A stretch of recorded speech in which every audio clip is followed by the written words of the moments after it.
Ya, ayat 67. Wa idzan la'atainahum min ladunna ajran azima wa lahadainahum siratan mustaqima.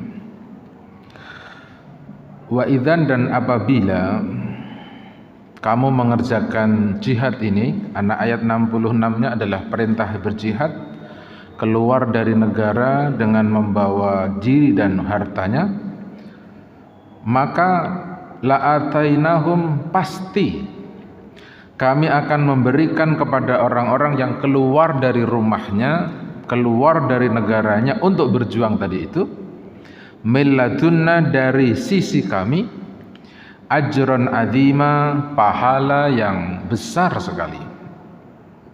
68-nya walahadainahum, bukan hanya sekedar pahala, tetapi kami pasti akan memberikan petunjuk kepada orang-orang yang mau keluar itu, siraton mustaqima, jalan yang lurus. Kita tengok tafsirnya. Mana tadi? Walahadainahum. Wa idzan ay min indina, dari sisi kami, ajron azima, maka Bapak Ibu kalau mau keluar dari negara membawa jiwa dan hartanya untuk berjuang di jalan Allah, ajron azima dari sisi Allah maknanya adalah al jannah, Bapak Ibu akan masuk surga. Nah itu intinya keluar rumah. Kalau mau dijelaskan lebih jauh, duit yang di rekening itu dipindah gitu ke rekeningnya Allah, pergi haji kan gitu ya, kemarin kita bilang ya. Tapi kalau duitnya ngendap di Bapak Ibu dan tidak pernah dikeluarkan untuk Allah, maka janji surganya ya nggak akan diberikan. Maka orang yang sudah waiting list itu, mereka kalau nanti meninggal dunia dan belum sampai ke Mekah, maka pahala hajinya sudah ditulis. Walaupun masuk surganya mestinya tidak sama dengan yang sudah haji beneran. Kan gitu toh, Pak. Kenapa begitu? Ya karena dia sudah mengeluarkan duitnya. Coba Bapak Ibu nikmati bahasa indah ini. Apa bedanya uang yang digunakan untuk Allah sama uang yang tidak ada di Allah Subhanahu wa taala? Kalau Bapak Ibu ada di rekening itu, di rekening pribadi maksud saya, maka setiap detik Bapak Ibu bisa menggunakan. Karena itu punya Bapak Ibu. Tapi kalau sudah diserahkan sama Allah, orang ini tidak berani menyentuh, tidak pernah memikirkan, tidak pernah membayangkan untuk mengambil uang itu. Coba dah. Artinya orang itu memang betul serius sama Allah. Dia memang sungguh-sungguh mau pergi ke rumah Allah lah, gitu loh. Sama dengan orang pergi berhijrah, berjihad dan seterusnya. Kalau niatnya tulus, ikhlas, benar, baik gitu ya, maka Allah Subhanahu wa taala akan memberikan kepada orang yang sungguh-sungguh itu pahala dari sisi Allah otomatis.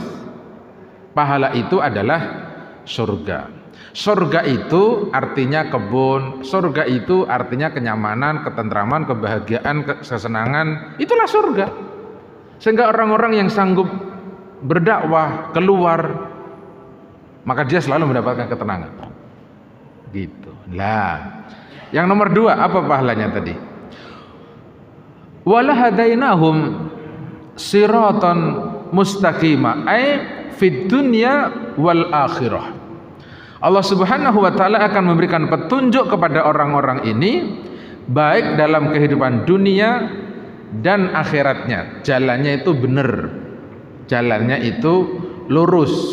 Jalan yang benar sama lurus itu sebenarnya mudah Bapak Ibu. Jalan benar sama lurus itu petunjuknya adalah jangan dikarang-karang. Yang namanya jalan lurus sama jalan benar itu sudah dijelaskan dalam ayat ini. Sama dengan Bapak baca ayat ini, siratal ladzina an'amta alaihim ghairil maghdubi alaihim. Itu kan sebenarnya tafsir tuh Bapak Ibu. Jadi kalau Bapak bacanya dari ihdina, maka Bapak Ibu ketemu esensinya itu. Ihdina sirata al mustaqim. Tunjuki kami jalan yang lurus. Mana jalan yang lurusnya? Di situ ada penjelasannya. Jalan lurus itu adalah bukan jalannya orang-orang yang dimurkai dan bukan jalannya orang-orang yang tersesat. Nah, lurus sama tersesat dan dimurkai itu kan 3 kata yang berbeda. Yang satu lurus, satu tersesat, yang satu dimurkai. Yang dimurkai tafsirnya itu orang Yahudi, yang tersesat itu orang Nasrani. Nah, yang lurus punya siapa ini? Gitu dong. Yaitu jalannya orang-orang yang dikasih nikmat oleh Allah. Siratal ladzina an'amta alaihim. Kan gitu Pak Ibu. Ghairil maghzubi alaihim waladdallin. Orang-orang yang dikasih nikmat oleh Allah. Nikmatnya apa? Bukan nikmat sekedar dunia. Imma fid dunya hatta fil akhirah. Orang-orang ini tidak pernah ngiri urusan hidup dunia. Sahabat-sahabat Rasulullah itu tidak pernah berantem urusan yang satu ontanya banyak, satu ontanya sedikit, tidak pernah. Mereka tidak pernah itu iri dengki itu. Kalau kita kan mungkin banyak di antara kita, tetangga ganti mobil diam riang. Ini kok eselonnya sama, PNS-nya sama, tunjangannya sama, kok beli mobilnya ganti-ganti terus ya? Coba. Dia bahas akhirnya kan. Dia nggak sadar bahwa tetangganya mungkin punya tempat lain usahanya. Dia nggak pernah tahu kan. Tapi dia pokoknya iri aja gitu loh. Pokoknya dia kesel aja kalau ada orang berhasil, ada orang dapat nikmat, dia kesel aja pokoknya. Ini harus saya yang dapat mobil banyak ya. Ganti mobil itu kan saya toh, saya yang sholatnya rajin, ininya rajin. Lah kok malah dia yang nggak ngaji-ngaji lah kan? Nah itulah urusan nikmat. Nikmat itu kan cara mengelola Bapak Ibu. Siapa yang dikasih nikmat? Yaitu orang-orang yang dijelaskan di dalam surat An-Nisa ini Bapak Ibu. Nah, summa qala ta'ala, coba Bapak Ibu perhatikan kalimat selanjutnya itu ya. 69 Bapak Ibu. Ini penjelasannya. Wa may yuti'illaha war rasula fa ulaika ma'al ladzina an'amallahu 'alaihim minan nabiyyin wasiddiqin was-suhada'i was-shalihin wa hasuna ulaika rafiqa. Bapak Ibu sering baca waktu di tarawih itu kan? Doa ini biasanya disebut ini. Wa fil jannati dakhilin wa minan nari najin wa tahta liwa'i sayyidina Muhammadin sallallahu alaihi wasallam yaumal qiyamati sairin ma'al ladzina an'amta 'alaihim minan nabiyyin gitu ya, wasiddiqin wasuhada. Terus gimana? Bapak makan waktu itu cuma bilang amin aja. Kadang-kadang orang disuruh bilang amin aja kagak mau. Maksudnya orang itu tuh biar dapat ilmu kayak begitu gitu loh, dapat rezekinya kayak begitu, enggak mau ngomong amin. Amin itu kalau dikabulkan Anda ikut. Ini suruh baca doa aja kok, angkat tangan aja males. Baca amin nggak mau lah, terus piye? Karepe apa? Gitu loh Bapak Ibu. Bahwa kalau ada orang baca doa mau diaminkan. Kalau buat Bapak Ibu fikihnya ada orang berdoa mau kayak apa redaksinya, bahasa Arab paham nggak paham, aminin aja dah. Gitu, karena kita punya penilaian awal, namanya orang berdoa pasti baik. Nah, kalau saya ada orang berdoa, saya nilai dulu Bapak Ibu. Saya paham maknanya, benar kalimatnya, saya aminkan. Kalau enggak ya saya enggak mau lah, nanti menyesatkan saya kan gitu. Kalau kita, Bapak Ibu udah amin aja lah. Allahumma rabbana amin. Yang penting jangan kayak Bajuri aja itu. Alhamdulillahirabbil alamin amin. Padahal belum baca doa si Bajuri kan gitu. Nah, gitu. Kenapa Bapak Ibu? Ya karena ternyata nikmat itu apa? Siapa orang yang taat kepada Allah dan Rasulnya, maka mereka itulah orang-orang yang dikasih nikmat oleh Allah atas mereka. Siapa orangnya? Dari para nabi, para siddiqin, para syuhada, para sholihin. Wahasuna, dan mereka ini adalah terbaik. Ulaika, orang-orang ini, rafiqa, sebagai teman kamu. Artinya nabi itu keluar rumah, nyatanya perang, nyatanya hijrah. Nabi itu keluar duit, nyatanya infak, nyatanya bangun masjid, nyatanya. Itu Nabi Muhammad jelas kan Bapak Ibu. Sekarang kalau menyontoh Nabi itu yang simpel-simpel aja. Nabi Muhammad nih yang ditengok apa sejarahnya? Fakta ada masjid. Masjid Kuba Nabi, Madinah Nabi. Itu faktanya itu begitu. Lalu apa? Yang bikin batas-batas Arafah Nabi. Udah begitu aja. Yang sekarang tempat itu dikunjungi banyak orang. Nah Bapak Ibu tuh hidup tuh begitu aja. Sudah bangun masjid berapa? Gitu dong. Ya toh? Jadi yang diomongin sunnah jangan cuma nambah istri mulu. Kalau sunnah nambah istri, sunnah nambah istri, bangun masjidnya nggak pernah muncul. tolong dikasih tahu tuh sama suami-suami itu. Jadi sunnah poligami lagi kan. Mana bangun masjidnya nggak muncul. Mana Nabi Muhammad bersedekah baju besi yang dari emas nggak muncul. Itu kan sunnah juga. Gitu loh Pak Ibu. Kalau pergi ngeliatin sunnah Nabi itu yang komprehensif lah. Jangan dipotong sepihak gitu. Oh ini sunnah dari mana?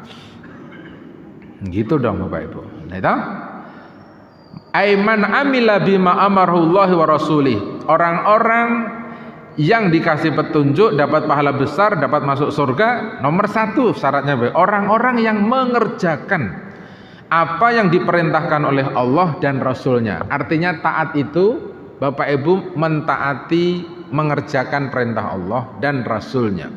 Jadi yuti'illaha war rasulnya setiap hari Jumat nih di mimbar ini loh selalu keluar itu ayat wa may yuti'illaha war rasula faqad faza fauzan azima.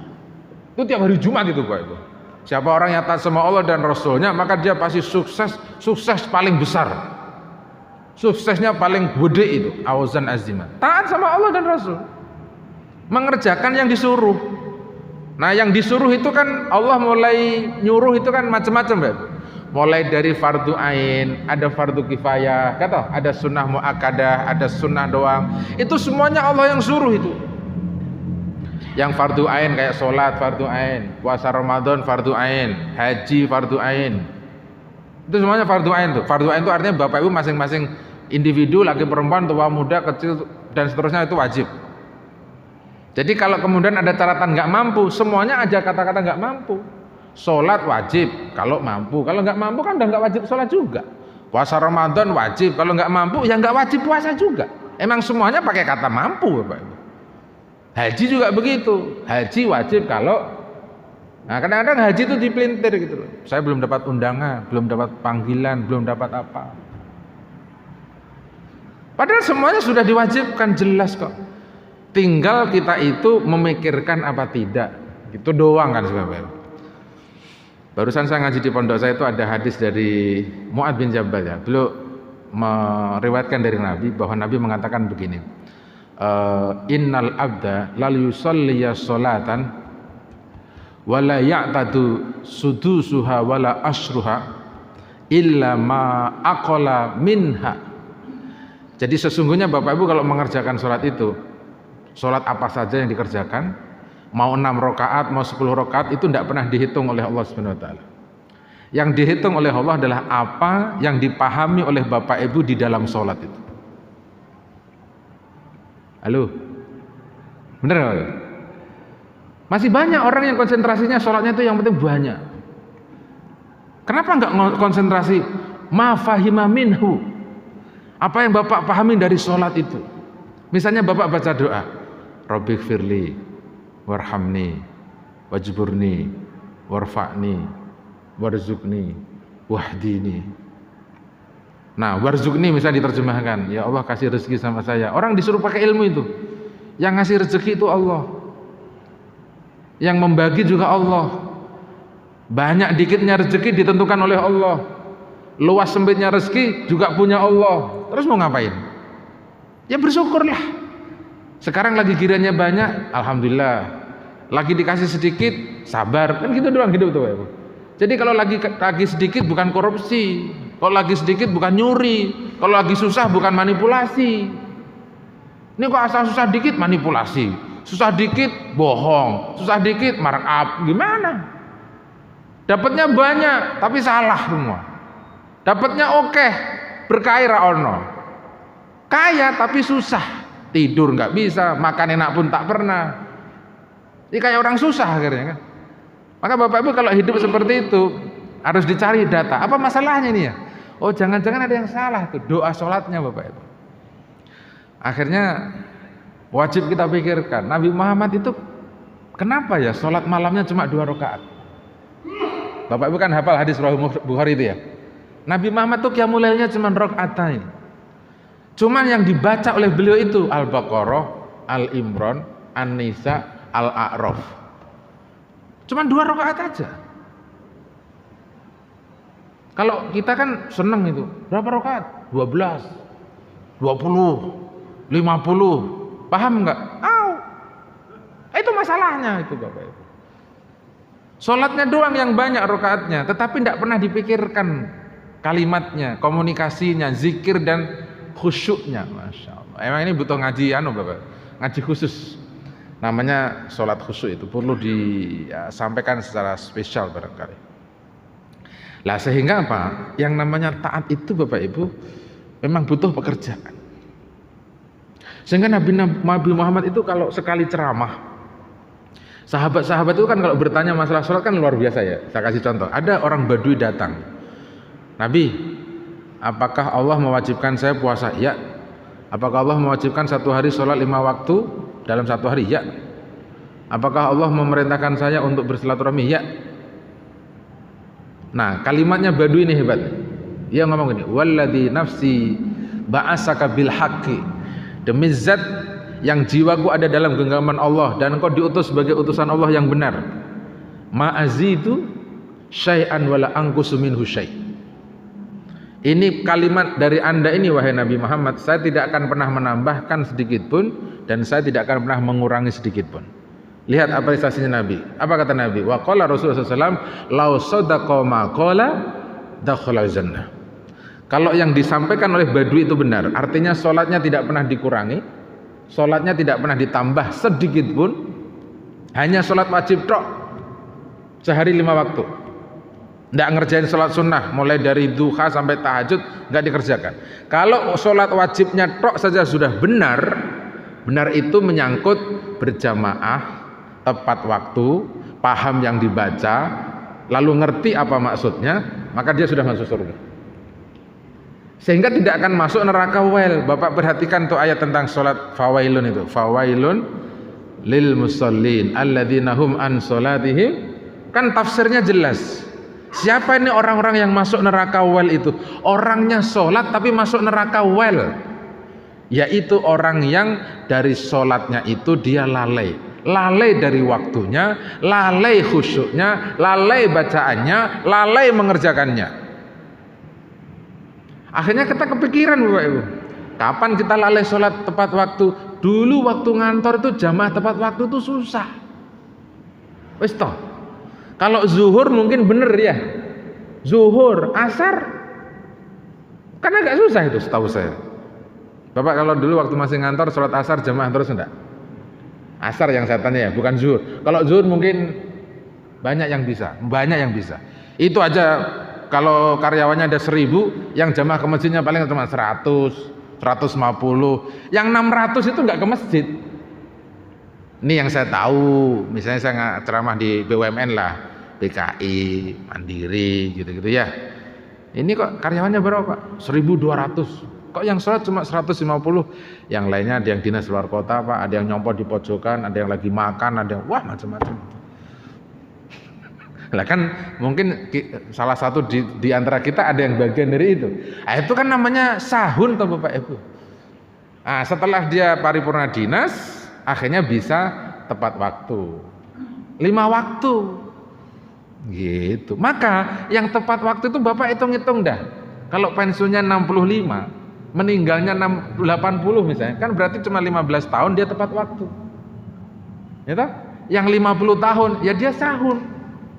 Akhirnya kita harus nangis Bapak Ibu, nangis karena sholatnya dikurangi, nangis sholatnya tidak tepat, nangis sholatnya nggak dipahami begitu. Sehingga untuk minta maaf pada Allah waktu di Arafah itu, ya ngomongin sholatnya aja. Ya Allah 50 tahun saya sholat telat mulu ya Allah. Semoga habis haji sholatnya. Ya gitu akhirnya. Baru itu. Keren akhirnya itu. Pulang dari haji, belum azan sudah di masjid. Gitu Pak Ibu. Terus itu, alhamdulillah kuat seminggu dari Mekah dia ke masjid. Habis itu hilang juga. Hah? Benar gitu ya? Iya, itu nggak di Sukapura, nggak di mana-mana itu. Nyuruh orang untuk istiqomah terus berat Bapak Ibu, nggak mudah itu. Makanya taat itu jadi kata kunci. Wa may yuti'illah ay amila bima amara bihillahi wa rasulih. Artinya Bapak Ibu sanggup mengerjakan perintah Allah yang wajib aja deh. Serius gitu. Masuk surga. Serius ngurus sholat, serius ngurus zakat. Coba Bapak Ibu ngurus zakatnya yang serius, ngitungnya benar, ngeluarinya tepat waktu, sesuai dengan nisabnya, sesuai dengan haulnya, masuk surga lewat zakat. Wong Nabi Muhammad sudah ngasih SK begitu kok. Ada orang nanti masuk surganya tuh pakai pintu zakat, pintu sholat, kan gitu Pak. Pintu haji, pintu sedekah. Bapak Ibu tinggal pilih pintu yang mana, jangan semuanya diacak-adut. Sholat kagak, zakatnya bohong-bohongan, puasanya kadang iya kadang tidak. Terus masuk surga yang mana? Yang mana aja Ustaz, di mik lah Ustaz, di sini sebentar, sono sebentar. Tapi untuk mengisi jeda sebentar-sebentar ini kan berarti kan ke neraka dulu gitu. Habis surga sholat sebentar, masuk neraka dulu, habis itu masuk, kan masa mau begitu? Makanya Abu Bakar minta sama Nabi, Nabi tolong doakan saya itu menjadi ahli pintu surga semuanya. Anta minhum. Nah itu Abu Bakar tuh. Abu Bakar tuh ahli sholat. Abu Bakar tuh ahli zakat. Abu Bakar tuh ahli puasa. Abu Bakar tuh ahli sedekah. Abu Bakar contohnya. Coba Bapak Ibu. Bapak Ibu mau ahli yang mana coba saya tanya? Yang mana? Semuanya? Kalau semuanya itu kan malah nggak jelas tuh Bapak Ibu. Semaunya aja, lah nggak jelas, nggak spesifik. Mau dipilih salah satu lah. Artinya milih salah satu itu apa? Kalau concern ke sholat berarti sholat tidak akan pernah telat. Gitu. Concern ke sholat berarti dia sholatnya selalu jamaah. Gitu. Concern ke sholat berarti sholatnya paham. Imam baca apa dia tahu. Gitu. Terus begitu. Akhirnya dia jadi ahli sholat. Pakar sholat. Jadi betul-betul menikmati sholatnya dia itu karena Allah Subhanahu wa ta'ala, bukan karena dunia. Karena banyak orang yang baca doa itu, ya Allah saya sudah sholat tiap hari ya Allah, tapi kok susah kok terus menerus. Nah, berarti sholatnya untuk minta dunia kan itu. Ya Allah saya sudah sholat ya Allah, kenapa kok tidak berubah-ubah ekonominya? Berarti kan karena dunia itu. Ada yang begitu? Ya Allah saya sudah sholat ya Allah, tapi hutang nggak pernah dibayar. Dia hutang nggak dibayar, sholat tiap hari kagak diterima sama Allah untuk. Kalau punya utang ya dibayar dulu, jangan berdoa ya Allah saya punya utang, ya pengen bayar nggak punya duit, ngapain dulu utang situ? Di masjid tiap hari digebukin sama Umar kalau Umar masih hidup waktu itu. Ya Allah saya minta duit, ya Allah, gaplok sama Umar kalau dulu. Kalau minta duit pergi ke pasar loh, jangan di masjid. Ya minta ya Allah minta duit di masjid baca doa gitu. Yang kelihatan apa? Kota amal, dicongkel kota amal. Salah doa menurut saya itu. Kalau mau nyari duit ya ke pasar dong, bukan di masjid. Masjid itu untuk nyari rahmat, bener ya? Bapak kalau masuk ke ruangan ini baca doa apa?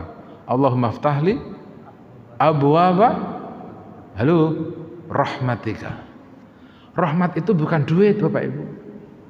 Bukan duit. Duit itu mungkin bagian kecil dari rahmatnya Allah.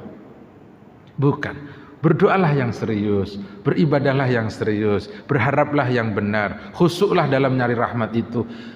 Fa innaka anta arhamur rahimin. Tolong rahmati saya ya Allah. Udah tuh. Sudah sholat, sudah baca doa, Bapak keluarlah. Yang dagang bakso, jalan dagang bakso. Yang pengen pergi ke kantor, pergi ke kantor. Yang pengen bisnis, bisnis. Tapi sudah minta rahmat dari masjid ini. Keluar dari masjid baca doa. Allahumma ftahli abwaba fadlika. Ya Allah tolong bukakan pintu-pintu kelebihan, anugerah darimu. Itu baru tuh jadi tuh. Alhamdulillah dengan izinnya.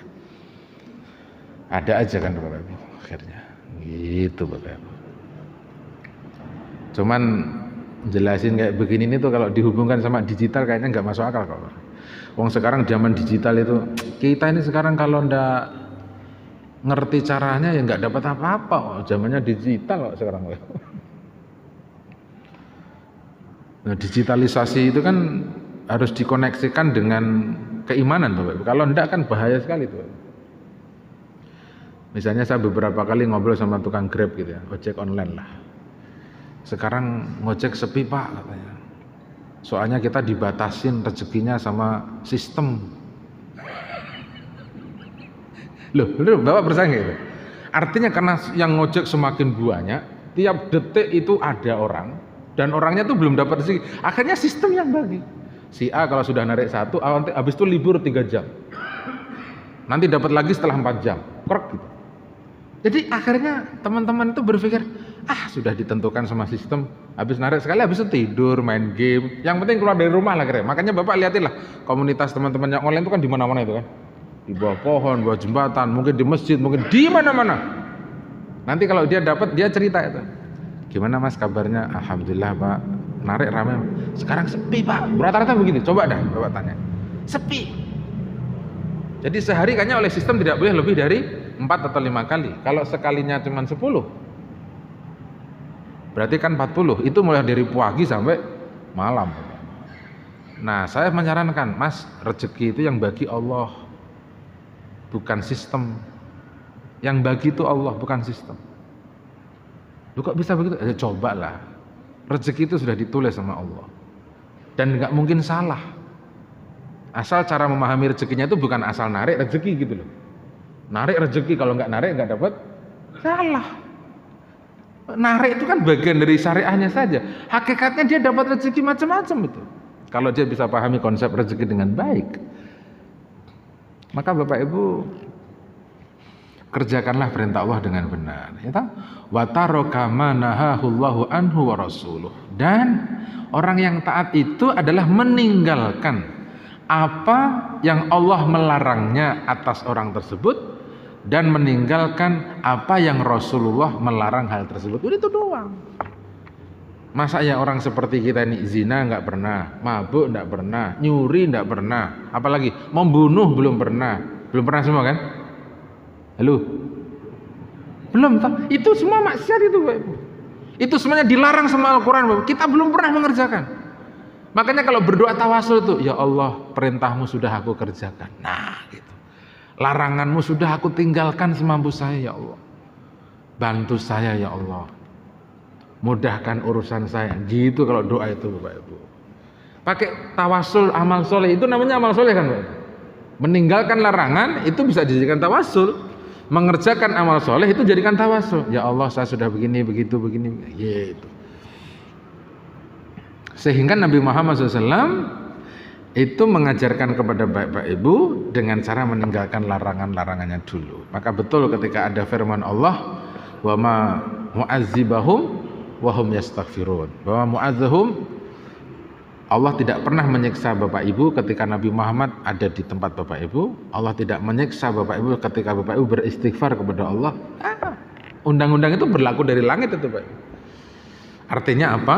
Ketika Bapak Ibu meninggalkan larangannya Allah, otomatis tidak mengundang murka dari Sang Pencipta langit dan Pencipta bumi. Fa innallaha subhanahu wa ta'ala yusakkinuhu dara karomatihi. Maka Allah subhanahu wa ta'ala meninggalkan engkau atau menetapkan engkau Muhammad dara karomah, di tempat yang penuh dengan kemuliaan. Wa yaj'alahu muwafiqan lil anbiya'i summa liman ba'dahum fi rotobah. Kemudian Allah menjadikan engkau Muhammad muwafiqan lil anbiya, berteman, berdampingan dengan seluruh para nabi. Summa liman ba'dahum fi rotobah, kemudian orang-orang sesudah para nabi secara berurutan. Artinya apa? Nabi Muhammad itu punya grade nomor 1. Alasannya apa? Karena beliau punya derajat paling tinggi. Nabi Muhammad mendampingi para nabi. Mana buktinya? Makanya dari Mekah menuju ke Aqsa. Aqsa itu kelahirannya seluruh kenabian. Mulai dari Nabi Adam sampai Nabi Isa itu ngupleknya ada di Aqsa, Palestina. Sehingga kalau di bawahnya lantai Aqsa itu, di atasnya itu rembok ratapan punya Yahudi, di bawahnya Qubatus Sakhra itu ada mihrabnya Ibu Maryam, Zakaria, Yahya, Isa, Musa, itu semuanya di lantai 2. Tempat lahirnya, tempat nyusuinya, tempat sholatnya Ibu Maryam adanya di bawah lantai 2. Makanya tempat ini disebut sebagai satu tempat untuk 3 agama. Nah, Nabi Muhammad dulu pada waktu beliau mau naik ke Sidratul Muntaha itu, beliau kan sholat dulu di atas the King of Rock itu, Pak Bu, batu yang suci itu, Pak Bu, yang sekarang ikut naik ke langit itu. Itu kan karena di stop sama Allah itu batu. Wahai batu, Anda cukup mengantarkan Muhammad sampai di sini. Karena kalau batunya ikut ke atas, repot Bapak Ibu. Minimal batu itu sekarang jadi apa kira-kira? Mungkin disembah-sembah ya toh. Makanya batunya itu diangkat dan itu sekarang dikasih pagar gitu. Adanya dalam ruangan masjid seperti ini. Di ruangan yang kubahnya warna kuning itu, Pak. Itu namanya the King of Rock. Dalamnya isinya batu. Batunya tempat Nabi berpijak itu. Bawahnya ada rongga karena sudah keangkat kan, Pak. Orang-orang masuk ke situ itu sholatnya di bawah batu itu. Nah, justru tempat batu ini nggak dipakai untuk sholat, Bapak Ibu. Enggak, dia di tempat kosong aja, karena dikasih pagar, karena diistimewakan, dimuliakan. Kalau bahasa kita apa? Disucikan. Karena kalau batunya diinjek, dibuat sholat dan lain, mungkin malah nggak terhormat itu batu. Atau kalau kata orang kita malah dijadikan khurafat kali ya. Sekali orang datang dititilin dikit-dikit, kan orang kita kan begitu. Makanya kenapa batu Sofa Marwah itu sekarang dikasih kaca semua itu ya karena begitu. Sekarang mana ada batu-batu dibiarkan sama Saudi itu, dikutup kaca semua. Dulu Bapak kalau pergi haji tahun 1945, Sofa Marwah itu masih batu ustuh Bapak. Sekarang kan dikasih cat kaca. Yang sofa dikasih kaca, nggak bisa disentuh. Yang Marwah dikasih cor apa itu namanya? Kayak cor karet gitu kan. Batunya masih keinjek, tapi batunya licin dan berkilau gitu kan. Dalam rangka biar nggak bisa diambil itu kan. Soalnya memang terekam sama CCTV. Apalagi orang Bangladesh, India, Pakistan, dia duduk sebentar, conglet-conglet. Debunya dimasukin ke saku. Nah itu terekam sama CCTV itu. Belum lagi teman-teman kita yang dari mana lah, entah Jawa Tengah, entah Jawa Timur dan sekitarnya. Itu begitu modelnya. Sorban taruh di sofa. Wow. Batunya, jadi ini batu berkah. Itu bahayanya kan. Akhirnya termasuk Aqsa itu batu sekarang dikasih pagar. Karena kalau nggak dikasih pagar Bapak Ibu, ya sepengetahuan saya mungkin akan jadi problem sosial tadi itu. Maka ditutup gitu. Lah, karena Nabi Muhammad itu adalah ja'alahu muwafiq, Allah menjadikan Nabi Muhammad itu akan berteman, berdampingan dengan seluruh nabi. Dari Palestina, Nabi naik ke langitnya ketemu sama bapaknya dulu, namanya Nabi Adam. Habis ketemu Adam, ketemu sama Ibrahim, terus ketemu Musa, terus ketemu Isa, terus itu sampai atas, diantar itu. Ini Muhammad rajulun soleh wa nabiyun soleh. Yang ngasih tahu Ibrahim. Gimana kalau yang ngasih tahu udah orang keren, masa yang lainnya nggak percaya, Pak Ibu? Pasti diterima. Jadi kalau bahasanya kita hari ini apa? Bapak Ibu kalau pengen dikenal sama Pak Jokowi itu, ya harus ada yang bawa. Pak Jokowi ini ada Ustadz bagus, namanya Mariono, orang Gerobokan, bisa bahasa Jawa Pak Jokowi. Ya, insya Allah nanti dia akan kenal kalau ada yang kenalin. Ya kalau kagak ada ya nggak ada kenal-kenal kan gitu. Ya sama, Gibran juga sama. Dia mau kenal sama orang pasti harus ada yang kenalin dulu. Yang kenal-kenal itu namanya influencer itu Pak Ibu. Jadi yang kenapa kok influencer dicari? Karena dia yang ngikutin misalnya 1 juta, 10 juta, 500 juta, 1 triliun dan lain sebagainya. Pengikutnya itu loh Pak.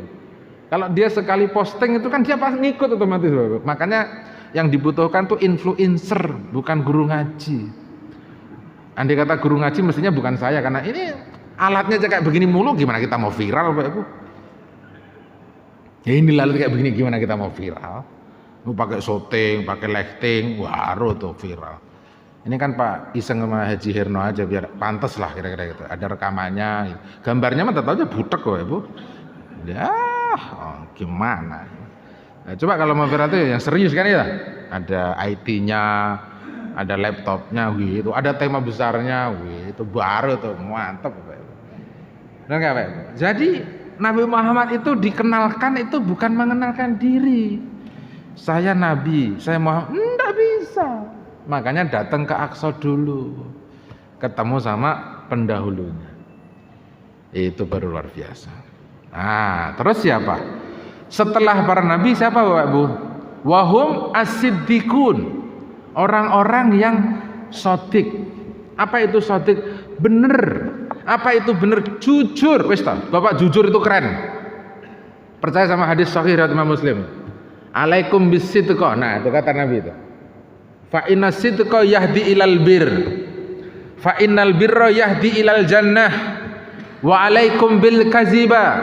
Fa innal kadiba yahdi ilal fujur. Wa innal fujura yahdi ilan nar. Kamu wajib jujur, karena jujur itu mengantarkan kamu kepada kebaikan. Kebaikan itu mengantarkan kamu kepada surga. Jujur gampang apa susah? Halo, ini kata jamaah saya yang kemarin pergi haji, ada beberapa itu, ada yang pedagang cerita, ada yang bisnis ngadu, rata-rata nggak ada yang jujur. Nangis itu cerita sama saya, nangis. Yang pedagang, Ustadz saya punya anak satu Ustadz, tapi kok mondok pesantren suruh sholat sekarang susah, malah main handphone mulu, tiap malam dia keluar, sedih saya Ustadz.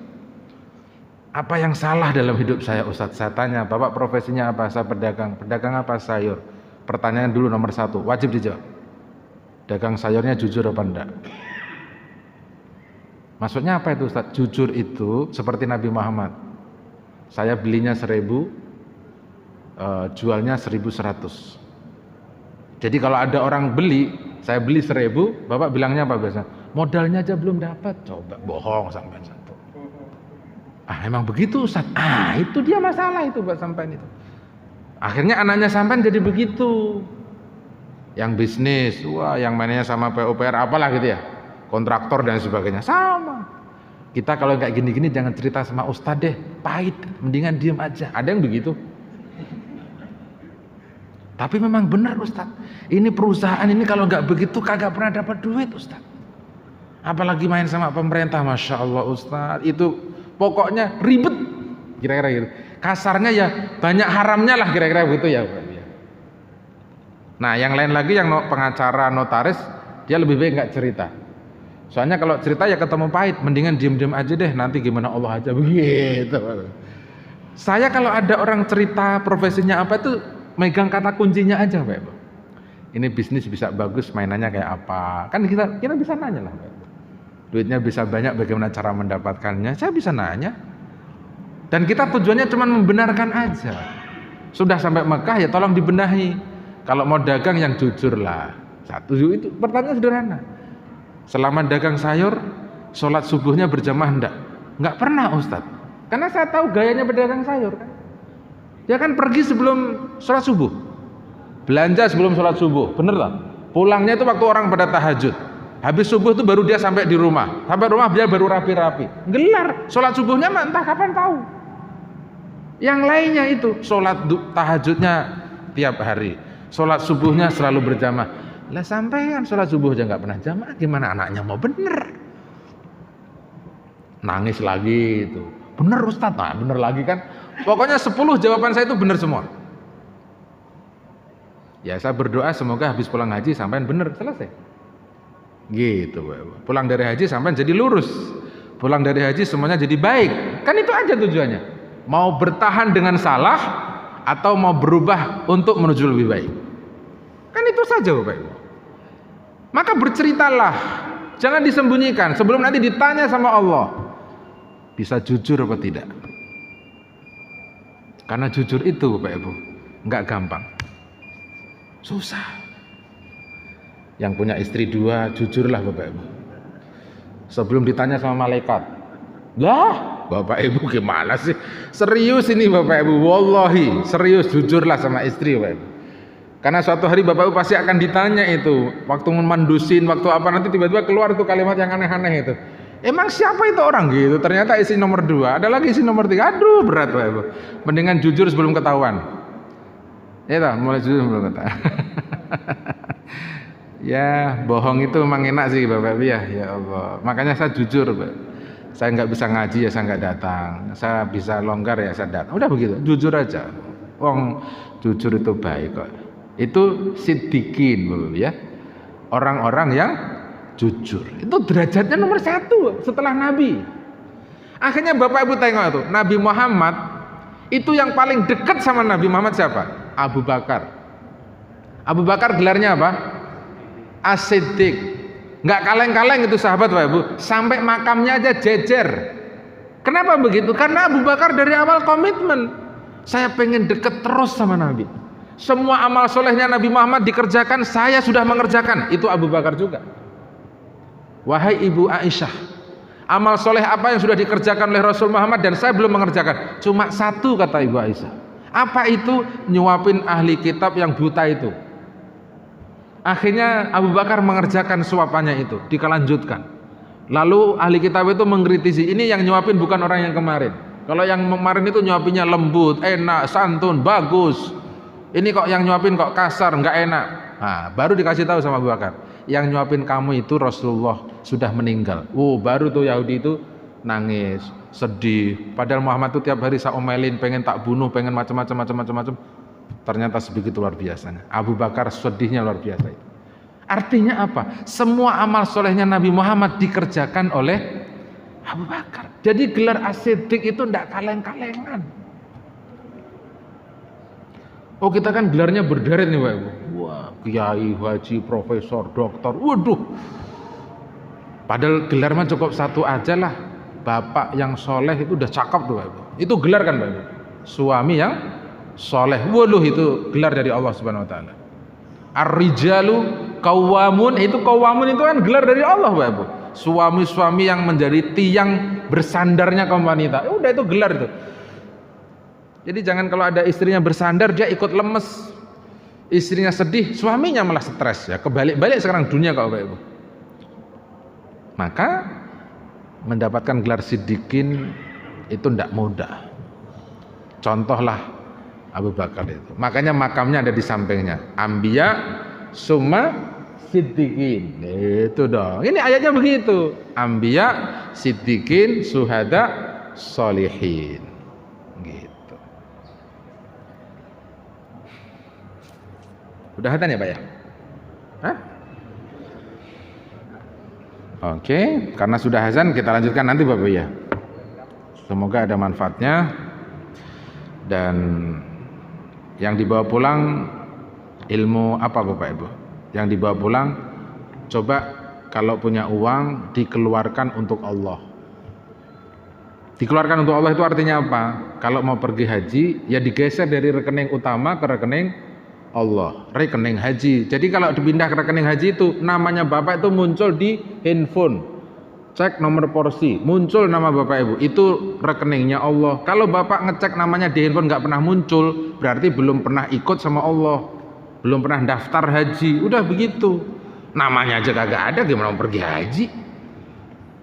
Gitu loh Bapak Ibu. Jadi yang punya duit 26 juta, besok pergi ke bank, yang 25 digeser dari rekening utama menuju ke rekening haji. Nah itu namanya keluar dari rumah mau berjihad. Yang nomor 2, Bapak Ibu pulang bawa ilmu tentang bahwa orang-orang yang sanggup mengeluarkan hartanya, jiwanya karena Allah, dia akan dapat 2 kebahagiaan. 1, ada pahala besar dari Allah, pasti ketemu surga. Yang nomor 2, hidupnya dikasih petunjuk ke jalan yang lurus. Asal ada yang bengkok, dia selalu diingatkan. Ada yang keliru selalu dibenarkan karena dia didampingi oleh Allah Subhanahu Wa Taala. Mau ini tidak jadi, mau itu nggak jadi, tapi selalu baik karena dia mengeluarkan jiwa dan hartanya karena Allah. Kemudian taat itu mengerjakan perintah Allah dan meninggalkan semua larangannya.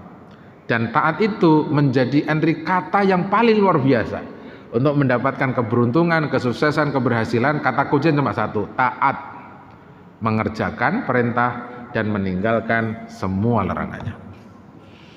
Nah, di antara sekian banyak orang yang sudah taat itu adalah para nabi yang bisa mengerjakan semua perintah Allah. Nabi Ibrahim faktanya diuji sama Allah ada 30 ujian, 30 perintah, mulai dari motong kuku sampai motong anak semuanya dikerjakan.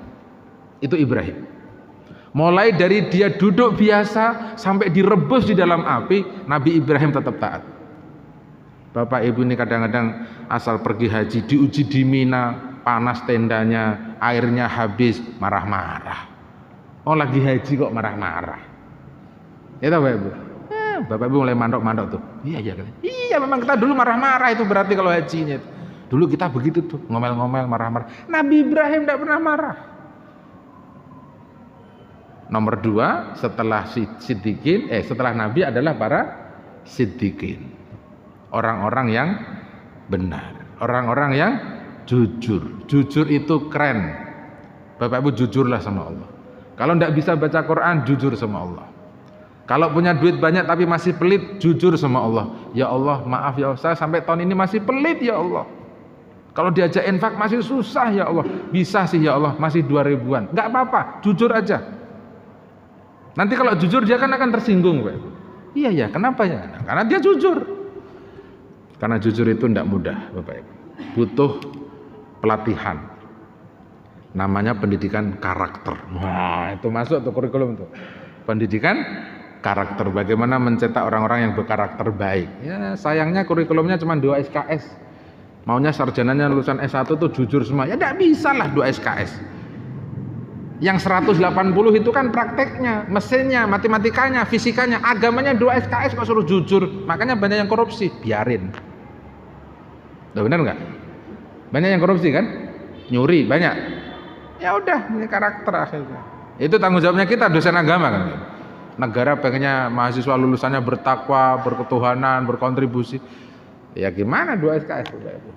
Ya akhirnya kita kerjakan semampunya sesuai dengan aturan yang berlaku. Semoga ada manfaatnya. Subhanakallahumma bihamdika asyhadu an la ilaha illa anta astaghfiruka wa atubu ilaik. Assalamualaikum warahmatullahi wabarakatuh.